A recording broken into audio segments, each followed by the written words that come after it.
Bu yil yuridik universitetda o'qiyotgan talabalarning ketmoni uchdi. Gap shundaki, Toshkent davlat yuridik universiteti sud o'yinlari bo'yicha Markaziy Osiyoda birinchi o'rinda. 700 dan ortiq yuridik maktablar qatnashadigan xalqaro JES sud musobaqasida Toshkent davlat yuridik universiteti jamoasi yuqori natijalar ko'rsatib, nomdor universitetlarni ortda qoldirmoqda. Nagoya universiteti professori Alisher Umirdinov yozgan maqolasida shu haqida so'z yuritdi. JES sud huquqshunos talabalar uchun eng yirik xalqaro sud muhokamasi tanlovi bo'lib, unda talabalar o'ylab topilgan sud ishlarini yechadi, yozma memorandumlar tayyorlaydi va og'zaki chiqishlar qiladi. Toshkent davlat yuridik universiteti jamoasi MDHda Rossiyadan keyin ikkinchi o'rinda turadi.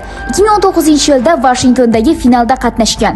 2023-yildan boshlab Qozog'iston va Qirg'iziston jamoalarini yengib, yana finalga chiqqan. 2025-yilda esa AQShning mashhur Virjiniya universitetini ham mag'lub etgan. Bu muvaffaqiyatning asosiy sabablari tajribali avlod shakllangani, sobiq ishtirokchilarning universitetda dars berayotgani, rahbariyat tomonidan ko'rsatilgan qo'llab-quvvatlash va kuchli professorlar jamoasidir. Videoni ko'proq odamlar ko'rishi uchun videoga like bosib, barcha yaqinlaringizga, ayniqsa yuridik universitetda o'qiyotgan tanishlaringizga borib qo'yishni unutmang. Shu kabi muhim va dolzarb yangiliklarni Toshkentliklar 24 kanalida kuzatib boring.